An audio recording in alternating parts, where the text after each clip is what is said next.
All right. Good morning, everyone. And thank you so much for joining us all here today. Today's shiur should be Le'ilu Nishmas, our dear friend Menachem ben Yisrael Yaakov, as well as my dear aunt Rivka Bas Gavriel Tzvi, and for Zaidi, Reb Shmuel ben Yosef Dov HaKohen, and L'Refuah Shalema B'Karav Mishalom ben Tzar Rachel, Miriam Basara Yair Yeshia Ben Chaya Atara. Okay, today we are on page 199 in the Art Scroll for those who are following along.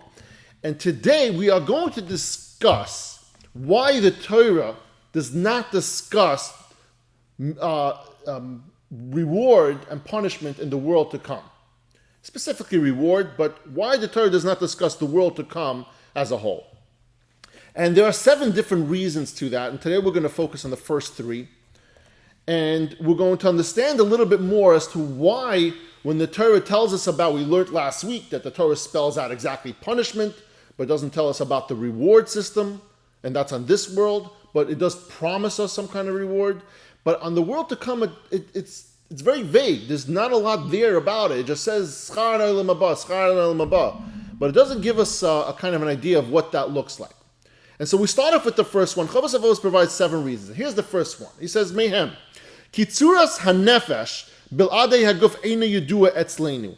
Because a person cannot conceive of the character of a soul without a body.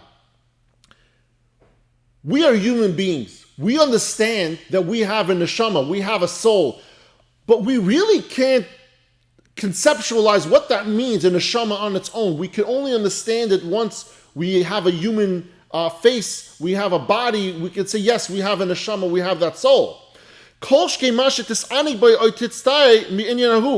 the more so we are unable to conceive what the soul would take pleasure in or be pained by in its out-of-body existence. Meaning, because we understand this world, and we understand that a neshama does come down and it goes into a human factor, we understand what we want, what we like, the things we appreciate, the things we dislike, the things we don't want to do. But we are on its own, the neshama on its own, we can't conceptualize what that actually means. What would the neshama like? Like, does a neshama like to go on a private jet? Does it want to go to dinner? Like, we can't conceptualize those kind of things. However, and he's saying this is the reason why Hashem doesn't explain, in the Torah doesn't explain what reward looks like on Olam Ha'bah, because we wouldn't understand it. However, there is an exception when it talks about, and I think in Nevi'im it says, Ach perish oisel lemisha haya mevin ha'inyan hazeh. However, Hashem did briefly describe the world to come, Olam Ha'bah, to someone who was able to understand this concept. And that was Kamosh Amal Yeshua. By Yeshua ben Yitzadek, the Kohen Gadol at that time, he was building the second base of Mikdash, and Hashem said to him, V'nesati l'cha mahalchem bein ha'omdim ha'elam. Hashem tells Yeshua, if you will go in my ways, and if you will safeguard my watch, and you will also administer my temple, the Beis HaMikdash, and you will also guard my courtyards, then I will grant you the strides among those who stand here, which means who stand here is the Malachim, that will grant you the idea of you can stand over here in Olam Ha'bah. From there we see that Hashem spoke to him in such a language because Yeshua ben Tzaddik, the Kohen Gadol, he was able to. They say he lived in a much higher level, and he was able to conceptualize what Olam Ha'bah looks like, and so that's why Hashem spoke to him in that manner. Hashem obviously referred to the world to come, for this reward of walking among the angels could not be given to Yeshua on this world, it could only be done on the other world. Rather, Hashem alluded to what would occur after Yeshua's death, when the soul leaves the body and it goes up there, and that's why to Yeshua, because he was on such a high madrega, he was able to understand and conceptualize what Olam Ha'bah is, and so Hashem spoke to him in that manner. Shetashav hanefesh b'tzuras hamalachim, the soul would take on the character of angels. Be'inyan pshitusa v'dakusa v'azva l'shtamesh b'gufa, in the simplicity of its nature. The human body, he says, and the reason he used simplicity of its nature by the neshama is because the human body is very complex, whereas the neshama is actually much more simple. And it would reach this state by having been purified and made to shine and having done good deeds in this world. So he goes through that. The first reason, because we can't understand, we can't conceptualize what that means. Schar in Olam Ha'bah, punishment in Olam Ha'bah. We don't know what that is. Now, the second reason why the Torah does not describe Olam Ha'bah is Mehem. And this is like an interesting one. I have to admit, I don't fully understand how that, you're going to hear from the reasoning, why that's a good enough reason. But the reason he gives is, because the concept of reward and punishment in the world to come, we accept it as fact by amongst the common folk, by the regular people, because we got this, we have this mekubal from one generation to the next, and we understand that there's a concept of reward and punishment in Olam Ha'bah, so we understand that. And it was already understood as logical, obvious by the learned people. Therefore, Moshe Rabbeinu didn't put it into the Torah because it's understood, it's self-understood that there's a concept of Olam Ha'bah. And that's why Moshe Rabbeinu doesn't write and elaborate about Olam Ha'bah. The problem I have with this answer is that it doesn't still give me a reason why Hashem doesn't explain what it's like, what's there. But that's what he uses. Just as they did not mention any of the details of the mitzvahs and the moral obligations that behind us, because they relied on the oral tradition to convey them. Because there are a lot of mitzvahs that we have just done, a lot of chukim that we just do, because that's just the way it's supposed to be. And we take on the Kabbalah, that's from generation to generation, and that's the way it's supposed to be. That is the second reason. I still have a hard time with it. I still want to do more research on it. But the second reason is because we have a Kabbalah, that there is a concept of Olam Ha'bah, and there was no need for Moshe Rabbeinu to put it into the Torah because we understood it. Now, the third reason, this is one of my favorite ones. The third reason is, that the time of the Torah was given, the Yidden, when they were coming out of Mitzrayim, their level of comprehension and understanding was that of a child. And he says over here, as is evident that it was written in the Torah, what does it say in the Torah?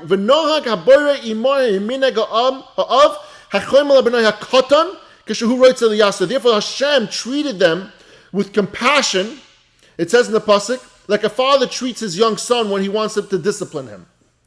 When the Yidden came out of Mitzrayim, and they were given the Torah, now we're going to explain Olam Ha'bah. Hashem couldn't explain Olam Ha'bah to them. Why? Because they were a young child. And you'll see over here in a minute. A father doesn't talk to a young child as he might talk to an adult. Why? Because the child can't understand high level. The child understands immediate what they can see in front of them. And he says like this, Benachas ula'at. The father gives gently and he gives them patience. K'moshe Kosef, Tinar Yisrael ve'ehevu. The pasuk says over there in Ashia, it says, for the Yidden were a small lad, and I showed them love. It talks about Hashem. Chovos elaborates, when he teaches, what's this concept that the Yidden was so small-minded, was so young in maturity? He talks a bit about a father that wants to discipline his child, that wants to encourage his child. He says, when a father wishes to begin to teach his son in his childhood, the moral instructions for which the son can reach greater heights in the future, like to teach him about the Torah and how good it is and all that stuff, and how doing the mitzvahs is great and how refraining from doing averos is a good thing. Don't do any averos. The father goes about it. He says, but the child at the time cannot yet comprehend and appreciate those future benefits. If the father tells his 5-year-old child, if you do mitzvahs, then you're going to get schar and Olam Ha'bah. The kid doesn't care. The kid wants a lollipop, right? The kid doesn't want to hear about schar and Olam Ha'bah. He's not getting through life from his young years with the promise of something after he dies. There's no human drive to get him to do that. If the father would attempt to encourage him to devote himself to mastering these instructions by saying to him,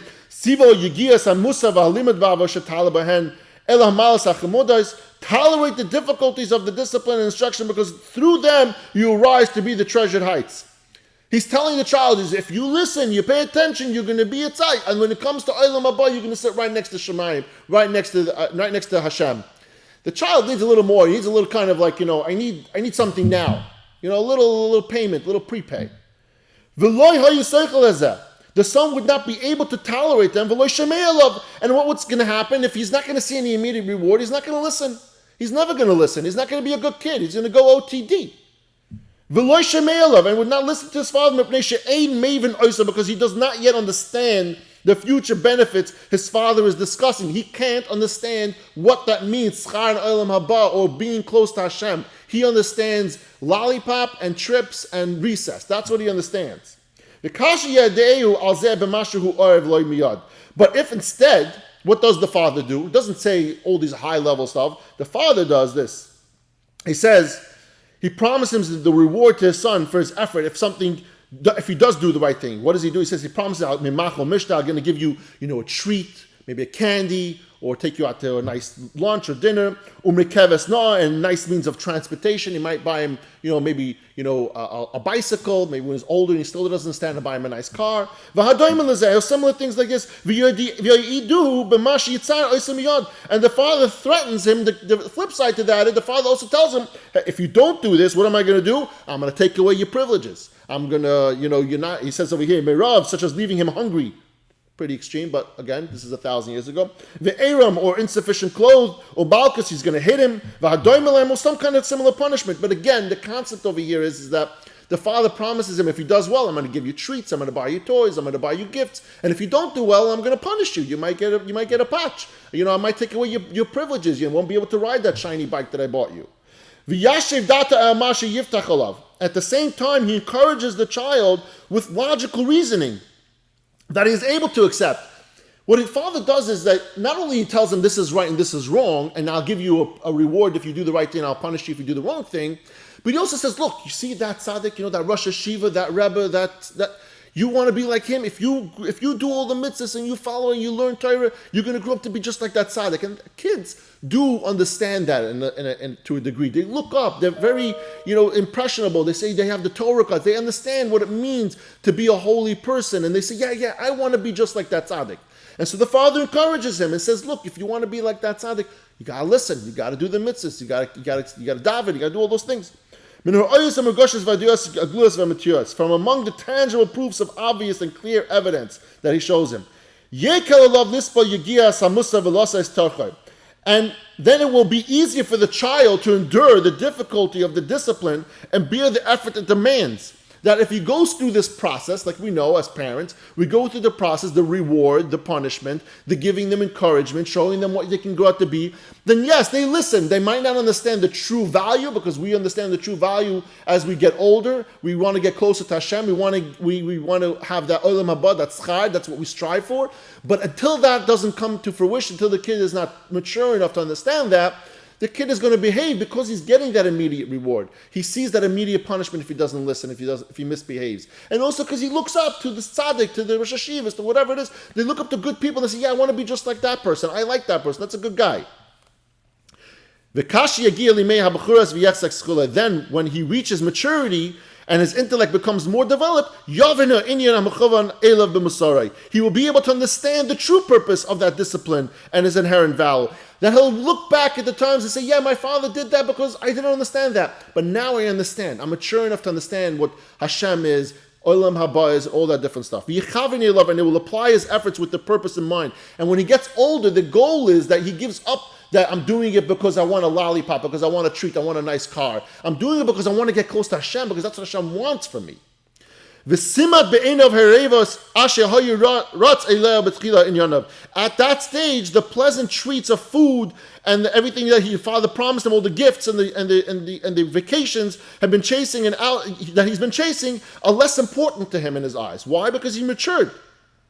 Thus, this approach of a father, though seemingly strict because of his threat of corporal punishment, was actually compassion that the father shows. The same thing is here when it comes to talking about Olam Ha'bah, why Hashem doesn't talk about it. Because Hashem treats us like young children. Like when the Yidden came out of Mitzrayim, at that point when they gave the Torah, they couldn't understand. You couldn't take these Yidden that came out of so many years of slavery, hundreds of years, and you put them into the Midbar and tell them, oh, if you do good, then you're going to have Olam Ha'bah. Leave me in Mitzrayim. Like, what, you pulled me out for this? Give me something now. I've been starving. I've been beaten. I've been killed for hundreds of years, and you're bringing me out to promise me something in the world to come? I don't understand what that means. And so Hashem couldn't tell them that, because they're like young children. They wouldn't understand. They wouldn't even accept the Torah. But that's why Hashem promised them reward on this world for certain stuff, so that they could have like those lollipops, those little treats, so that they can grow older and then learn later on what the true meaning of Avodas Hashem means. It does go deeper into this whole part, but I think I'm going to leave it for tomorrow, because that ending is not something I want to skip through. I want to actually elaborate on it. So we'll keep that for tomorrow, even though it's part of the third reason. But what we learned today is that there are 7 reasons why the Torah doesn't mention Shaar and Olam Ha'bah. We went through the first 3 reasons. At the end of the day, we have to understand that the bottom line is, and one point that he brings over here is that he brings a pasuk. A lot of times through the Torah, we talk about the eyes of Hashem, the ears of Hashem. Why? We know that the Hashem doesn't have eyes or ears. Hashem doesn't have human form. But the Torah talks like that because it's like he's talking to a young child. Because when we can kind of have some kind of a visual of what Hashem is, we feel able to do Avodas Hashem. Because when we can't even visualize what Hashem might look like, then we don't feel the connection. The connection is there because we can kind of put we can paint a picture in our mind. And so it talks about like that. Obviously, we know that Hashem doesn't have eyes and ears. God doesn't have a human form. But the Torah talks like that in different psukim throughout the Torah, so that we could understand and adapt to it better. And as we grow older and more mature, then we can start realizing more. Obviously, we know today Hashem doesn't have human form, but this way we can get close to Hashem and get to that point where we're doing the mitzvahs truly because Hashem asked us to do it. Thank you, everyone, for joining us all here today, and I love you all.